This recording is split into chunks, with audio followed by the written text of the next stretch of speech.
Terkait korespondensi rekam medis, banyak sekali pertanyaan pada DM Instagram aku yang masuk. Apa sih korespondensi rekam medis? Di sini kita bakal bareng-bareng bersama belajar bersama terkait korespondensi ini. Apabila ada kesalahan, tolong koreksi. Saran kritiknya teman-teman saya tunggu di kolom komentar di video ini ya. Jangan lupa untuk like, comment, subscribe Febriansa Project, dan jangan lupa untuk menyalakan lonceng notifikasi. Assalamualaikum warahmatullahi wabarakatuh. Bertemu kembali dengan aku Febri di Febriansa Project tentunya. Pada kesempatan kali ini aku bakal sedikit sharing terkait korespondensi rekam medis. Apa itu korespondensi rekam medis? Ayo kita bahas-bahas bareng ya di sini. Aku bakal jelaskan singkat saja ya teman-teman sesuai dengan pertanyaan yang masuk ke DM aku.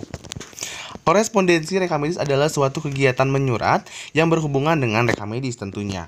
Korespondensi rekam medis dibagi menjadi tiga, yaitu resume medis, medical report, visum et repertum. Atau resume medis adalah ringkasan pelayanan yang diberikan oleh tenaga kesehatan, khususnya dokter, yang dilakukan dari awal masa perawatan sampai dengan pasien keluar dari rumah sakit tempat perawatannya. Untuk medical report atau resume medis atau visum et repertum sendiri, itu harus atas persetujuan dari keluarga teman-teman, dan ada surat pengantar dari kepolisian juga. Nomor 2 adalah formulir asuransi yang terkait dengan pelayanan kesehatan. Formulir ini tergantung dari peserta yang memegang kartu asuransi.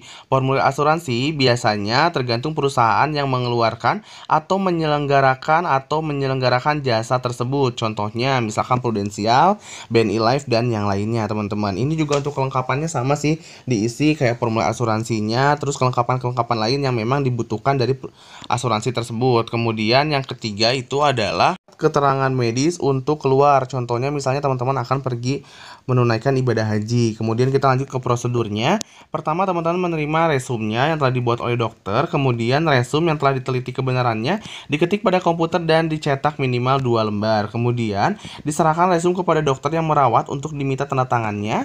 Dan yang keempat adalah menyerahkan cetakan asli pertama kepada bagian keuangan untuk dilakukan pembebanan jasa. Selebihnya disimpan ke rekam medisnya. Harus tercatat di buku register ya teman-teman. Khususnya rekam medis atau resume medis dapat menjadi bahan kajian untuk pengendalian mutu rekam medis sendiri. Yang kelima adalah melakukan kegiatan pembuatan korespondensinya seperti surat terbang atau surat keterangan lahir. Kemudian nomor 6 adalah membuat surat bukti penerimaan atau bukti penerimaan atas klaim si perawatannya, baik perusahaan penanggung biaya pasien, perusahaan asuransi, atau asuransi perusahaan dari pihak ketiga.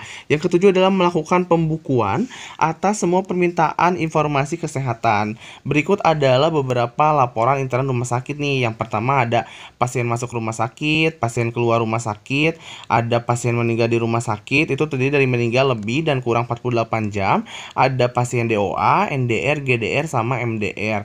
Untuk lama pasien dirawat itu adalah pasien kebidanan, anak, bayi yang lahir di rumah sakit, dan pasien kiriman dari luar rumah sakit. Kemudian ada hari perawatan. Nomor 7 juga ada kegiatan persalinan. Nomor 8 ada kegiatan pemberdayaan dan tindakan